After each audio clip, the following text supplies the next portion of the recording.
तो जय हिंद दोस्तों, नमस्कार। आप सभी को बता दें कि ज्ञान बिंदु जीएस एकेडमी के द्वारा जो 6 अक्टूबर को बिहार दरोगा का टारगेट बैच लॉन्च हुआ है, जिस बैच में आपको 20,000 प्लस ऑब्जेक्टिव क्वेश्चन कराया जाएगा, वही ऑब्जेक्टिव क्वेश्चन हम यहाँ पर फ्री में करवा रहे हैं। अगर आप उस बैच को खरीदने जाते हैं तो आपको 1,000 रुपये का भुगतान करना पड़ेगा, लेकिन उस बैच का टोटल क्वेश्चन आंसर पीडीएफ सहित हम आपको फ्री में प्रोवाइड करा रहे हैं। तो आज हम देखेंगे एंशिएंट हिस्टोरी के चैप्टर नंबर 3 के क्वेश्चनों को। तो आइए दोस्तों देखते हैं चैप्टर नंबर 3 में क्वेश्चन नंबर 101 से, क्योंकि 100 क्वेश्चन हमने पिछले वीडियो में कंप्लीट करा दिया है। अगर आप उस 100 क्वेश्चन को देखना चाहते हैं तो इसी चैनल के प्लेलिस्ट में जाकर उस 100 क्वेश्चन का वीडियो देख सकते हैं। ठीक है, हमने क्लास वाइज क्लास करके 50-50 क्वेश्चन करके सभी वीडियो बनाया है, आप जाकर देख सकते हैं। तो आइए देखते हैं 101 नंबर क्वेश्चन को। तो 101 नंबर क्वेश्चन में दिया गया है दोस्तों, निम्न में से कौन सा ग्रंथ हिंदू उत्तराधिकार अधिनियम 1956 संशोधन का आधार ग्रंथ है। ठीक है, क्वेश्चन ये है कि निम्न में कौन सा ग्रंथ हिंदू उत्तराधिकार अधिनियम 1956 संशोधन का आधार ग्रंथ है। तो आपका सही उत्तर हो जाएगा 101 नंबर क्वेश्चन का मिताक्षरा। मिताक्षरा यानी option number A is the right answer.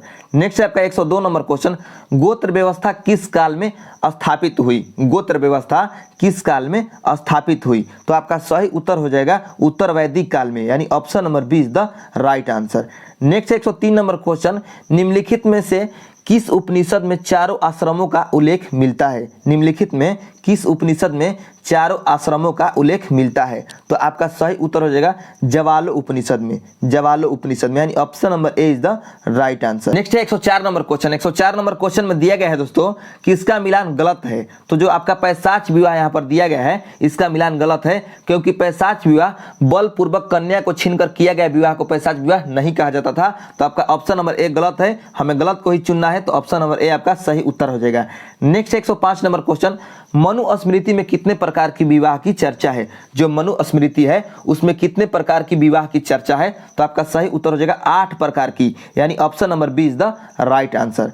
Next 106 number question, निम्नलिखित में किसके लिए दैवीय उत्पत्ति का सिद्धांत सर्वप्रथम ऐत्रेय ब्राह्मण में उल्लेख मिलता है। निम्नलिखित में किसके लिए दैवीय उत्पत्ति का सिद्धांत सर्वप्रथम ऐत्रेय ब्राह्मण ग्रंथ में उल्लेख मिलता है। तो आपका सही उत्तर हो जाएगा राजा का, यानी option number A is the right answer.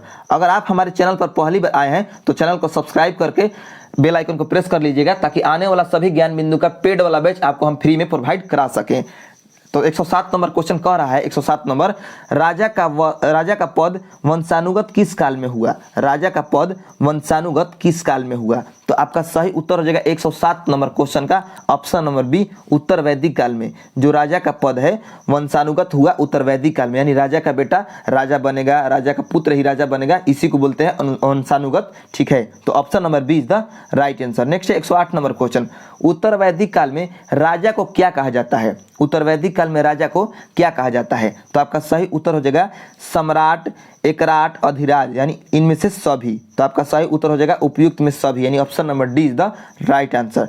Next 109 number question, किस वेद में उच्च पदाधिकारियों को रत्नी कहा जाता था। किस वेद में उच्च पदाधिकारियों को रत्नी कहा जाता था। तो आपका सही उत्तर हो जाएगा दोस्तों 109 नंबर क्वेश्चन का ऑप्शन नंबर बी, यानी यजुर्वेद में।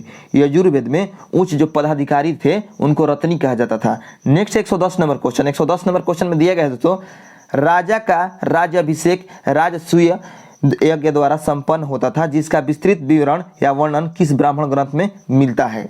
ठीक है, कह रहा है क्वेश्चन कि राजा का जो राज्य अभिषेक है इस राजसूय यज्ञ द्वारा, राजसूय एक यज्ञ होता था, राजसूय यज्ञ उसके द्वारा संपन्न होता था, जिसका विस्तृत वर्णन या विवरण किस ब्राह्मण ग्रंथ में मिलता है। तो आपका सही उत्तर हो जाएगा 110 नंबर क्वेश्चन का शतपथ ब्राह्मण ग्रंथ में, यानी option number A is the right answer. Next है आपका 111 नंबर क्वेश्चन। 111 नंबर क्वेश्चन में दिया गया है दोस्तों, शतपथ ब्राह्मण में कितने प्रकार की रत्नियों का विवरण मिलता है, यानी कितने प्रकार के उच्च पदाधिकारियों का वर्णन मिलता है। तो आपका सही उत्तर हो जाएगा ऑप्शन नंबर सी, यानी 12 उच्च पदाधिकारियों का वर्णन मिलता है शतपथ ब्राह्मण ग्रंथ में। ठीक है, रत्नियों किसको कहा गया है, तो उच्च पदाधिकारियों को रत्नियों कहा गया है। ठीक है, next 112 number question. 112 number question में दिया गया है दोस्तों, निम्न कथनों पर विचार कीजिए। और आपका पहला कथन में दिया गया है, राजा न्याय का सर्वोच्च अधिकारी होता था, ब्राह्मण को मृत्यु दंड नहीं दिया जाता था। तो ये आपका कथन सही है। 2 नंबर कथन में दिया गया है, बलि ऋग्वैदिक काल में राजा को दिए जाने वाला स्वेच्छाकारी कर था यानी टैक्स था जो उत्तर वैदिक काल में नियमित कर हो गया यानी टैक्स हो गया, इसकी मात्रा 1/16 हो गया था। तो ये आपका सही कथन है। ठीक है, 2 नंबर कथन में दिया गया है, सॉरी 3 नंबर कथन में दिया गया है उत्तर वैदिक काल में राजतंत्रात्मक दोनों प्रकार की शासन व्यवस्था थी। तो ये आपका कथन गलत है। तो आपका सही उत्तर क्या हो जाएगा? आपका सही उत्तर हो जाएगा ऑप्शन नंबर सी, 1 और 2 दोनों, 1 और 2 दोनों। नेक्स्ट 113 नंबर क्वेश्चन, मिलान करें। और यहाँ पर सेनानियों का नाम दिया गया है और यहाँ पर सेनापति, और हमें मिलान करना है। तो देखिए जो सूत है, सूत होते थे राजा का सारथी, जो सूत होते थे ये होते थे राजा का सारथी। भाग दूध है, तो भाग दूध जो है ये कर संग्रह करता होते थे, यानी बी का हो जाएगा आपका 1। ठीक है, तो अक्षवाप यहाँ पर दिया गया है। तो अक्षवाप होते थे दोस्तों पासे के खेल में राजा के सहयोगी, यानी सी का हो जाएगा आपका 6, सी का क्या होगा 6। जो गोबी कर्तन होते थे, तो गोबी कर्तन ये होते थे आपका जंगल विभाग का प्रधान, जंगल विभाग का प्रधान, तो डी का हो जाएगा आपका 3। जो पालागल होते थे ये विदूषक सेनापति, विदूषक के सेनापति, और जो छता होते थे ये प्रतिहारी सेनापति, यानी एफ का हो जाएगा 5। तो इस प्रकार आपका सही उत्तर हो जाएगा दोस्तों ऑप्शन नंबर डी, यानी ए का 2, बी का 1, सी का 6, डी का 3, ई का 4 और एफ का 5, यानी option number D is the right answer. Next 114 number question, उत्तर वैदिक कालीन लोगों का प्रमुख पेशा क्या था? प्रमुख उनका पेशा क्या था उत्तर वैदिक कालीन लोगों का? तो आपका सही उत्तर हो जाएगा दोस्तों कृषि। कृषि जो था उत्तर वैदिक कालीन लोगों का प्रमुख पेशा था। Next 115 number question, 115 number question में दिया गया है दोस्तों कृषि से संबंधित 4 क्रियाएं जुताई, बुआई, कटाई तथा मड़ाई का उल्लेख किस ग्रंथ में मिलता है? ठीक है, कृषि से संबंधित 4 क्रियाएं जुताई, बुआई, कटाई तथा मड़ाई का उल्लेख किस ग्रंथ में मिलता है? तो आपका सही उत्तर हो जाएगा शतपथ ब्राह्मण ग्रंथ में, यानी option number A is the right answer. 116 number question में दिया गया है दोस्तों यजुर्वेद में प्रयुक्त श्याम आयस तथा कृष्ण आयस शब्द किसके लिए आया है?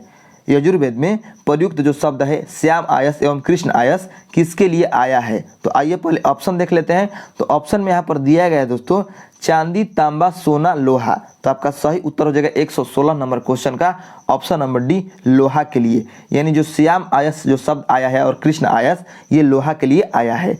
नेक्स्ट है आपका 117 नंबर क्वेश्चन, किस स्थान से कृषि से संबंधित पहली बार लौह उपकरण मिले हैं? किस स्थान से कृषि से संबंधित पहली बार लौह उपकरण मिले हैं? तो आपका सही उत्तर हो जाएगा अतरंजी खेड़ा से, यानी option number D is the right answer. Next है 118 नंबर क्वेश्चन, उत्तर वैदिक काल के लोग किस प्रकार के बर्तन से परिचित थे? ठीक है, उत्तर वैदिक काल के लोग किस प्रकार के बर्तन से परिचित थे?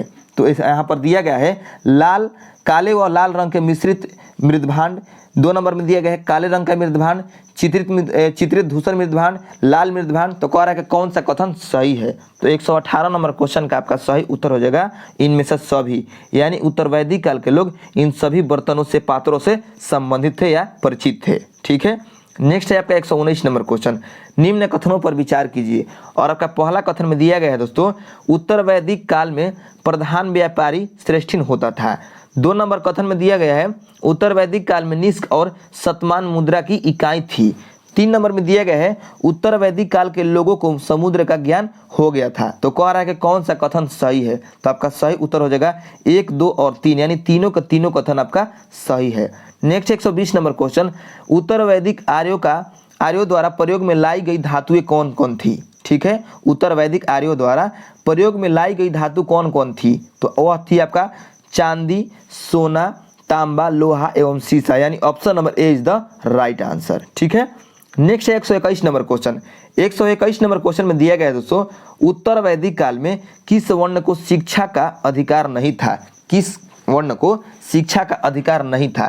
तो आपका सही उत्तर हो जाएगा शूद्र। जो शूद्र वर्ण होते थे, यानी चौथा वर्ण, सबसे निचला वर्ण, उनको शिक्षा का अधिकार नहीं था। नेक्स्ट है आपका 122 नंबर क्वेश्चन, उत्तर वैदिक काल में कौन सा उद्योग एक प्रमुख उद्योग था? उत्तर वैदिक काल में कौन सा उद्योग एक प्रमुख उद्योग था? तो आपका सही उत्तर हो जाएगा दोस्तों वस्त्र निर्माण, यानी option number B is the right answer. Next 123 number question, 123 number question में दिया गया है दोस्तों उत्तर वैदिक काल में किस प्रकार के ऋण का उल्लेख नहीं मिलता है? किस प्रकार के ऋण का, यानी कर्ज का उल्लेख नहीं मिलता है? तो आपका सही उत्तर हो जाएगा 123 नंबर क्वेश्चन का ऑप्शन नंबर बी, मातृ ऋण, मातृ ऋण, ठीक है, यानी option number B is the right answer. Next है 124 नंबर क्वेश्चन। 124 नंबर क्वेश्चन में दिया गया है दोस्तों, शतपथ ब्राह्मण ग्रंथ के बारे में निम्न कथनों पर विचार कीजिए। और आपका पहला कथन है, इसमें सर्वप्रथम पुनर्जन्म के सिद्धांत का उल्लेख है, तो ये आपका कथन सही है। 2 नंबर कथन में है, इसमें सभी स्त्री को अर्धांगिनी कहा गया है, तो ये भी आपका कथन सही है। 3 नंबर में है, सर्वप्रथम मृत्यु की चर्चा इसी ग्रंथ में मिलती है, तो ये भी आपका कथन सही है। तो कह रहा है कि निम्नलिखित में से कौन सा कथन सही है, तो option number D is the right answer, यानी इनमें से सभी कथन सही है। नेक्स्ट है आपका 125 नंबर क्वेश्चन, मिलान करें। यहाँ पर वेद का नाम दिया गया है और यहाँ पर पुरोहित का नाम दिया गया है कि किस वेद के पाठकर्ता के पुरोहित को क्या कहा जाता है। तो देखिए, ऋग्वेद के पाठकर्ता को कहा जाता है होत्री, तो ए का हो जाएगा आपका 1। सामवेद के पाठकर्ता को कहा जाता है उद्गाता, तो बी का हो जाएगा आपका 2। यजुर्वेद के पाठकर्ता को कहा जाता है अधर्वयु, तो सी का हो जाएगा आपका 3। अथर्ववेद के पाठकर्ता को ब्रह्मा कहा जाता है, तो डी का हो जाएगा 4। इस प्रकार आपका सही उत्तर हो जाएगा ए का 1, बी का 2, सी का 3 और डी का 4। तो ऑप्शन नंबर ए आपका सही उत्तर हो जाएगा, ए का 1, बी का 2, सी का 3 और डी का 4।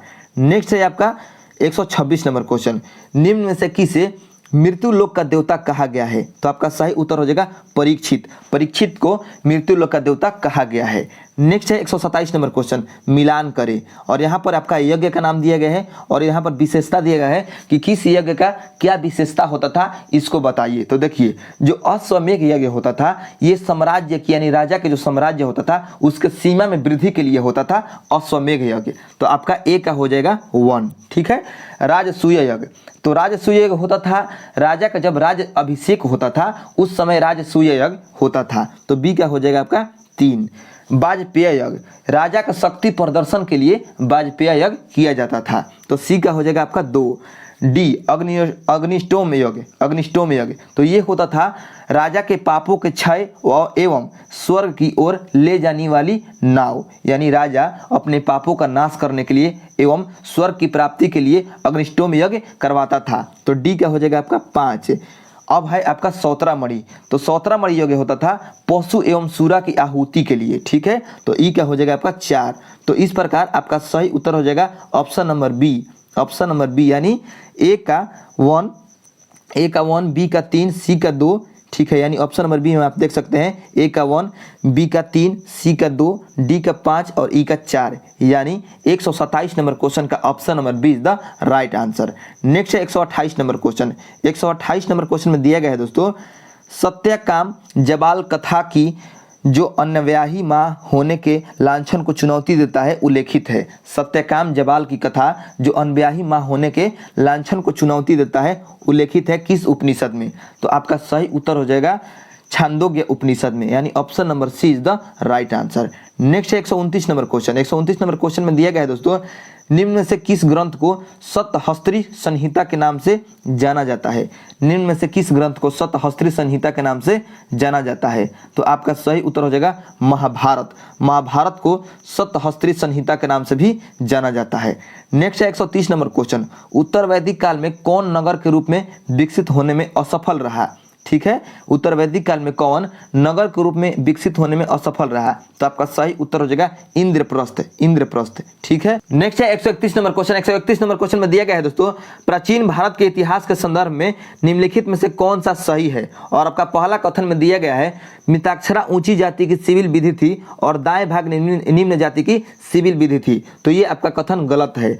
2 नंबर कथन में दिया गया है दोस्तों, मिताक्षरा व्यवस्था में पुत्र अपने पिता के जीवन काल में ही संपत्ति का अधिकार का दावा कर सकते थे, जबकि दाएं भाग व्यवस्था में पिता की मृत्यु के उपरांत ही पुत्र संपत्ति का अधिकार का दावा कर सकते थे। तो ये आपका कथन सही है। 3 नंबर कथन में दिया गया है मिताक्षरा व्यवस्था किसी परिवार के केवल पुरुष सदस्यों के संपत्ति संबंधी मामलों पर विचार करती है, जबकि दाएं भाग व्यवस्था किसी परिवार के पुरुष और महिलाएं दोनों सदस्य के संपत्ति संबंधी मामले पर विचार करती है। तो ये आपका कथन गलत है। तो कह रहा है कि नीचे दिए गए कूट का प्रयोग कर सही उत्तर चुनिए। तो आपका सही उत्तर है केवल 2, यानी option number B is the right answer. Next है 132 नंबर क्वेश्चन। 132 नंबर क्वेश्चन में दिया गया है ऋग्वेदकालीन आर्यों और सिंधु घाटी के लोगों की संस्कृति के बीच अंतर के संबंध में निम्नलिखित कथनों में से कौन सा कथन सत्य है। तो यहाँ पर कुछ कथन दिए गए हैं, आपको हम पीडीएफ दे देंगे, आप कथन यहाँ पर पढ़ लीजिएगा, ठीक है। और इसका हम सही उत्तर बता देते हैं। इसका सही उत्तर हो जाएगा यहाँ पर 132 नंबर क्वेश्चन का, 132 नंबर क्वेश्चन का आपका सही उत्तर हो जाएगा ऑप्शन नंबर सी 1 और 3। कह रहा है कि कौन सा सही उत्तर है, तो कथन नंबर 1 और 3 जो है सही उत्तर है, ठीक है। आप पीडीएफ में पढ़ लीजिएगा, हम ज़्यादा इसमें डील करेंगे तो थोड़ा वीडियो लंबा हो जाएगा।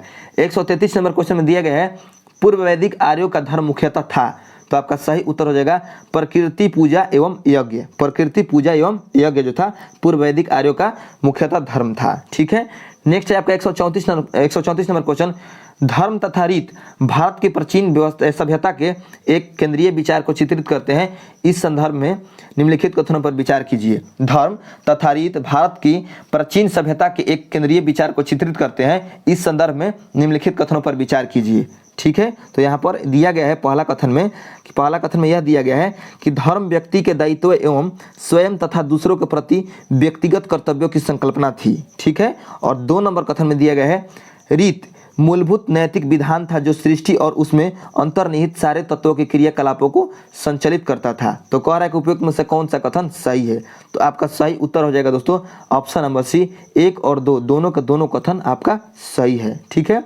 नेक्स्ट है आपका 135 नंबर क्वेश्चन, निम्नलिखित में कौन सा एक युग में सम्मिलित नहीं है। निम्नलिखित में से कौन सा एक युग में सम्मिलित नहीं है। तो आपका 135 नंबर क्वेश्चन का सही उत्तर हो जाएगा ऑप्शन नंबर बी वासुपूज्य संवेद शिखर। ये जो है वासुपूज्य जो तीर्थंकर है जैन धर्म के, इनका निर्वाण स्थल संवेद शिखर नहीं है। तो आपका 135 नंबर क्वेश्चन का option number B is the right answer.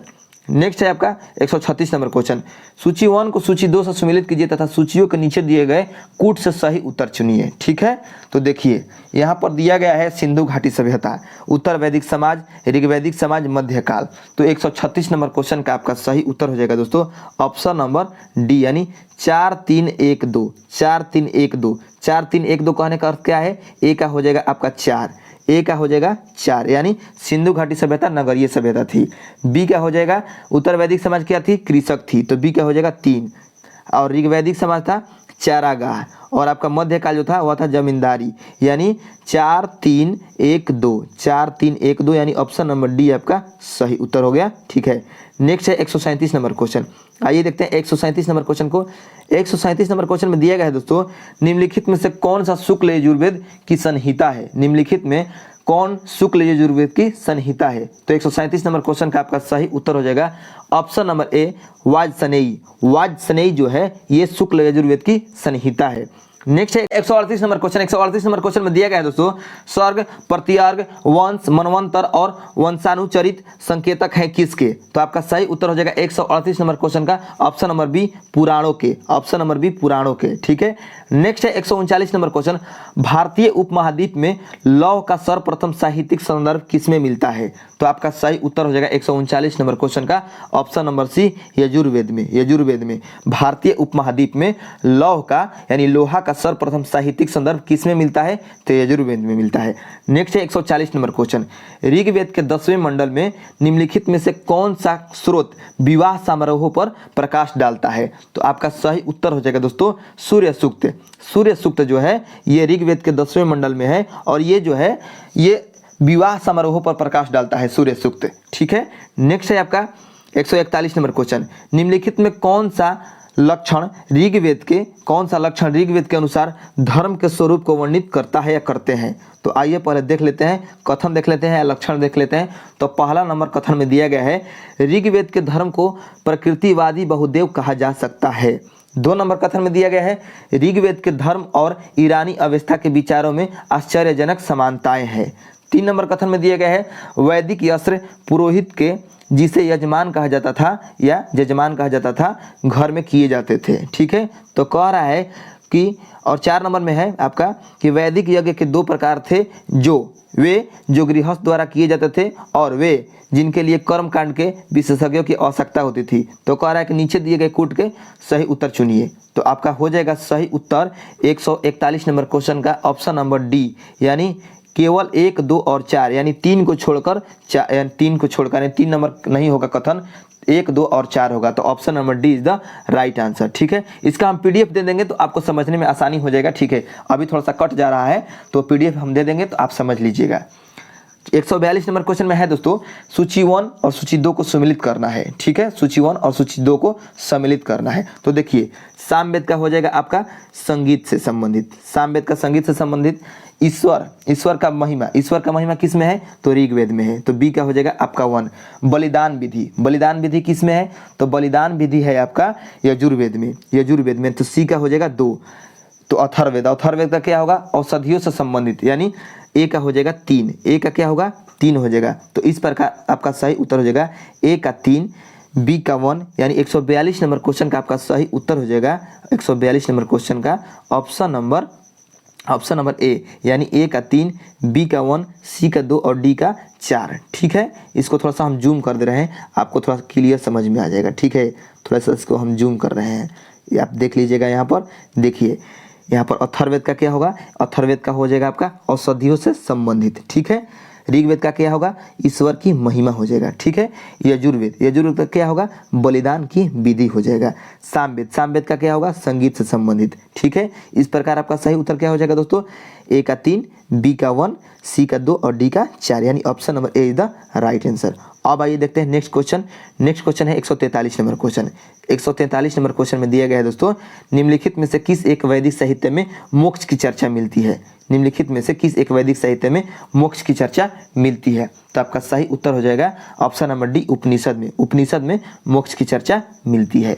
Next है 144 नंबर क्वेश्चन, अध्यात्म ज्ञान के लिए विषय में नचिकेता और यम का संवाद किस उपनिषद में प्राप्त होता है? अध्यात्म ज्ञान के विषय में नचिकेता और यम का संवाद किस उपनिषद से प्राप्त होता है? तो आपका सही उत्तर हो जाएगा ऑप्शन नंबर सी, कठोपनिषद में। कठोपनिषद में यम और नचिकेता का संवाद का जो है विवरण है जो मिलता है। ठीक है, नेक्स्ट है आपका 145 नंबर क्वेश्चन, उपनिषद काल के राजा अश्वपति शासक थे किसके?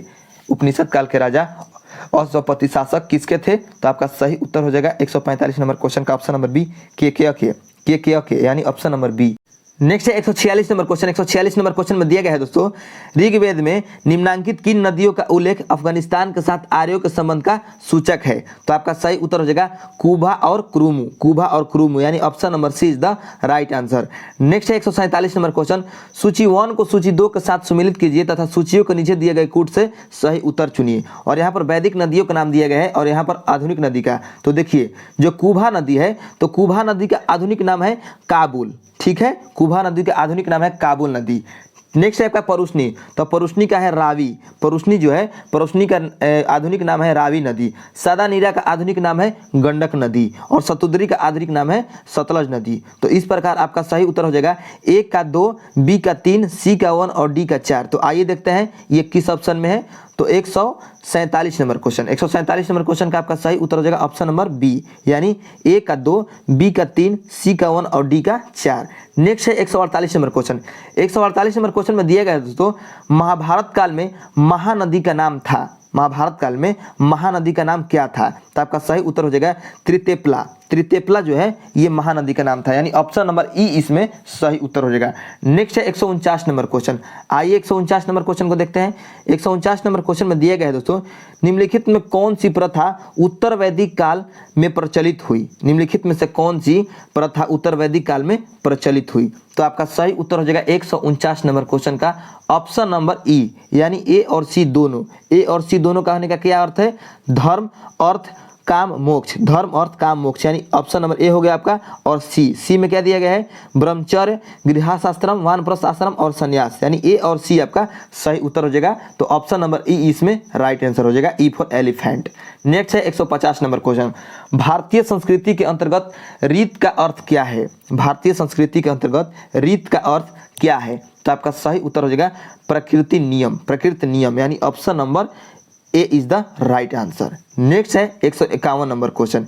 151 नंबर क्वेश्चन में दिया गया है दोस्तों, निम्नलिखित में कौन सी वह ब्रह्मवादिनी थी जिसने कुछ वेद मंत्रों की रचना की थी? निम्नलिखित में से कौन सी वह ब्रह्मवादिनी थी जिसने कुछ वेद मंत्रों की रचना की थी?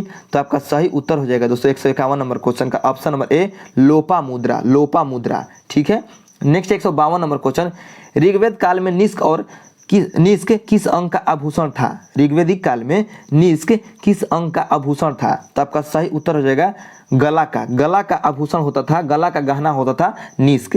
नेक्स्ट 153 नंबर क्वेश्चन, प्राचीन भारत में निशाका जाने जाते थे किसके लिए? ठीक है, निशाका जाने जाते थे। तो आपका सही उत्तर हो जाएगा स्वर्ण आभूषण। ठीक है, स्वर्ण आभूषण जाने जाते थे निशाका। नेक्स्ट है 154 नंबर क्वेश्चन। 154 नंबर क्वेश्चन में दिया गया है दोस्तों, बोगज कोई महत्वपूर्ण है क्योंकि? बोगज कोई महत्वपूर्ण है क्योंकि? तो आपका सही उत्तर हो जाएगा क्योंकि यहां से प्राप्त अभिलेख में वैदिक देवताओं का नामोल्लेख प्राप्त होता है, यानी option number B is the right answer. यानी बोगज कोई के अभिलेख से, जो अभिलेख मिला है बोगज कोई में, वहां के अभिलेख में वैदिक देवताओं का नामों का उल्लेख प्राप्त होता है। नेक्स्ट है 155 नंबर क्वेश्चन। 155 नंबर क्वेश्चन में दिया गया है दोस्तों, सूची 1 को सूची 2 से सम्मिलित कीजिए तथा सूचियों के नीचे दिए गए कूट से सही उत्तर चुनिए। तो देखिए, जो ब्रीही है, ब्रीही का नाम है चावल। ठीक है, ब्रीही को चावल कहा जाता था। ठीक है, मृदक का हो जाएगा आपका मूंग, मृदक का हो जाएगा मूंग। यौ का हो जाएगा आपका जौ, यानी जौ को पहले यौ कहा जाता था, मूंग को पहले मृदक कहा जाता था, चावल को पहले ब्रीही कहा जाता था, और इक्षु को गन्ना, यानी गन्ना को इक्षु कहा जाता था। तो इस प्रकार आपका सही उत्तर हो जाएगा ए का 2, बी का 3, सी का 4 और डी का 1। तो आपका सही उत्तर हो जाएगा ऑप्शन नंबर डी, यानी ए का 2, बी का 3, सी का 4 और डी का 1। नेक्स्ट है 156 नंबर क्वेश्चन। 156 नंबर क्वेश्चन में दिए गए दोस्तों, प्रसिद्ध 10 राजाओं का युद्ध किस नदी के तट पर लड़ा गया? प्रसिद्ध 10 राजाओं का युद्ध किस नदी के तट पर लड़ा गया? तो आपका सही उत्तर हो जाएगा परोसनी नदी, यानी रावी नदी जो है उसके तट पर लड़ा गया। ठीक है, नेक्स्ट है आपका 157 नंबर क्वेश्चन, वैदिक युग में प्रचलित लोकप्रिय शासन प्रणाली थी? वैदिक युग में प्रचलित लोकप्रिय शासन प्रणाली कौन सी थी? तो आपका सही उत्तर हो जाएगा वंश परंपरागत राजतंत्र, यानी option number D is the right answer. Next 158 number question. 158 number question में है वैदिक युगिन सभा, वैदिक युगिन सभा क्या था? तो आपका सही उत्तर हो जाएगा मंत्री परिषद थी। वैदिक युगिन सभा जो था वह मंत्री परिषद थी, यानी option number C is the right answer. Next है 159 नंबर क्वेश्चन। 159 नंबर क्वेश्चन में दिया गया है दोस्तों, ऋग्वैदिक जनसभा जो न्यायिक कार्यों से संबंधित थी, तो आपका सही उत्तर हो जाएगा ऑप्शन नंबर ए, यानी सभा, जो सभा है ये ऋग्वैदिक जनसभा थी जो न्यायिक कार्यों से संबंधित थी। नेक्स्ट है 160 नंबर क्वेश्चन, ऋग्वैदिक धर्म था, ऋग्वैदिक धर्म कौन सा था? तो आपका सही उत्तर हो जाएगा ऋग्वैदिक धर्म बहुदेववादी था, यानी अनेक देवताओं को मानने वाला को बहुदेववादी कहा जाता था। तो ऋग्वैदिक धर्म जो था बहुदेववादी था। ठीक है, नेक्स्ट है आपका 161 नंबर क्वेश्चन, वैदिक देवता इंद्र के विषय में निम्नलिखित कथनों पर विचार कीजिए तथा नीचे दिए गए कूट के सही उत्तर चुनिए। ठीक है, और यहाँ पर दिया गया है कि इंद्र जो थे झंझावत के देवता थे, पापियों को दंड देते थे, नैतिक व्यवस्था के संरक्षक थे और वर्षा के देवता थे। तो कह रहा है कि कौन सा इसमें सही है। ठीक है, तो 161 नंबर क्वेश्चन का ऑप्शन नंबर डी आपका सही उत्तर हो जाएगा। 1 और 4 सही है, यानी जो इंद्र थे ये झंझावत के देवता थे और वर्षा के देवता थे, यानी 1 और 4 सही है। Next 162 number question, Shrimad Bhagavad Gita मौलिक रूप से किस भाषा में लिखी गई थी? श्रीमद् भागवत गीता मौलिक रूप से किस भाषा में लिखी गई थी? तो आपका सही उत्तर हो जाएगा संस्कृत भाषा में, संस्कृत भाषा में। नेक्स्ट है 163 नंबर क्वेश्चन, हिंदू पौराणिक कथा के अनुसार समुद्र मंथन हेतु किस सर्प को रस्सी के रूप में स्वयं को प्रस्तुत किया था? ठीक है, हिंदू पौराणिक कथा के अनुसार समुद्र मंथन हेतु किस सर्प को रस्सी के रूप में स्वयं को प्रस्तुत किया था? ठीक है, तो आपका सही उत्तर हो जाएगा 163 नंबर क्वेश्चन का वासुकी। जो वासुकी नामक सर्प थे उन्होंने अपने आप को समुद्र मंथन हेतु रस्सी के रूप में प्रस्तुत किया था। ठीक है, नेक्स्ट है आपका 164 नंबर क्वेश्चन, किस काल में अछूत की अवधारणा स्पष्ट रूप से उदित हुई? किस काल में अछूत की अवधारणा स्पष्ट रूप से उद्धृत हुई? तो आइए पहले ऑप्शन देख लेते हैं 164 नंबर क्वेश्चन का। ऑप्शन में है आपका उत्तर वैदिक काल, ठीक है, उत्तर वैदिक काल और उत्तर गुप्त काल धर्मशास्त्र के समय में। तो आपका सही उत्तर हो जाएगा 164 नंबर क्वेश्चन का ऑप्शन नंबर डी, धर्मशास्त्र के समय में, धर्मशास्त्र के समय में। नेक्स्ट 165 नंबर क्वेश्चन, तमसो मां ज्योतिर्गमय कथन है मूलतः किसका? तो आपका सही उत्तर हो जाएगा 165 नंबर क्वेश्चन का ऑप्शन नंबर ए, उपनिषदों का। उपनिषदों का ये कथन है तमसो मां ज्योतिर्गमय। ठीक है, नेक्स्ट है आपका 166 नंबर क्वेश्चन, किस उपनिषद का शाब्दिक अर्थ सफेद घोड़ा है? तो आपका सही उत्तर हो जाएगा ऑप्शन नंबर डी, श्वेताश्वर उपनिषद। श्वेताश्वर उपनिषद का अर्थ है सफेद घोड़ा। नेक्स्ट है आपका 167 नंबर क्वेश्चन, ऋग्वेद की मूल लिपि क्या थी? ऋग्वेद की मूल लिपि क्या थी? तो आपका सही उत्तर हो जाएगा ब्राह्मी लिपि, ब्राह्मी लिपि, यानी option number D is the right answer. Next है 168 नंबर क्वेश्चन, प्राचीन भारतीय समाज के प्रसंग में निम्नलिखित शब्दों में से कौन सा शब्द शेष 3 वर्ग का नहीं है? प्राचीन भारतीय समाज के प्रसंग में निम्नलिखित शब्दों में कौन सा शब्द शेष 3 वर्ग का नहीं है? तो 168 नंबर क्वेश्चन का सही उत्तर हो जाएगा ऑप्शन नंबर सी, कोश, कोश, यानी ऑप्शन नंबर सी। नेक्स्ट है 169 नंबर क्वेश्चन, ऋग्वेद के किस मंडल में कृषि संबंधी कार्य का वर्णन मिलता है? तो आपका सही उत्तर हो जाएगा ऑप्शन नंबर बी, चतुर्थ मंडल, चतुर्थ मंडल में कृषि संबंधी कार्य का वर्णन मिलता है। नेक्स्ट है 170 नंबर क्वेश्चन, निम्न कथनों पर विचार कीजिए। और आपका पहला कथन में दिया गया है आकाश के देवता सूर्य, धौस, सविता और विष्णु। 2 नंबर में है आपका कथन में अंतरिक्ष के देवता इंद्र, रुद्र, मासूत, या यहाँ पर मारुत होगा, यहाँ पर मासूत नहीं होगा, यहाँ पर मारुत होगा, ठीक है, मारुत और प्रजापति। और 3 नंबर में है पृथ्वी के देवता थे अग्नि, पृथ्वी, बृहस्पति और सरस्वती। तो कह रहा है कि कौन सा कथन सही है, ठीक है। तो 170 नंबर क्वेश्चन का ऑप्शन नंबर डी आपका सही उत्तर हो जाएगा। 1, 2 और 3 तीनों का तीनों आपका सही है, ठीक है, क्योंकि आकाश के देवता थे सूर्य, धौस, सविता और विष्णु, ठीक है। और वहीं अंतरिक्ष के देवता थे इंद्र, रुद्र, मारुत और प्रजापति। और पृथ्वी के देवता थे अग्नि, पृथ्वी, बृहस्पति, सरस्वती, ठीक है। तो आपका चैप्टर नंबर 3 कंप्लीट हो गया दोस्तों, आप देख सकते हैं यहाँ पर। नेक्स्ट है आपका चैप्टर नंबर 4। तो चैप्टर नंबर 4 का डिस्कस हम कल करेंगे, ठीक है। तो जो यहाँ पर पढ़ाया जा रहा है, जो यहाँ पर बताया जा रहा है, वही आपको हम यहाँ पर बता रहे हैं, समझा रहे हैं, वही आंसर आपको हम यहाँ पर बता रहे हैं, ठीक है। तो हम आशा करते हैं कि आप लोग को ये अच्छा लग रहा होगा कि हम आपका पैसा बचा रहे हैं। तो मिलते हैं नेक्स्ट वीडियो में, तब तक के लिए जय हिंद।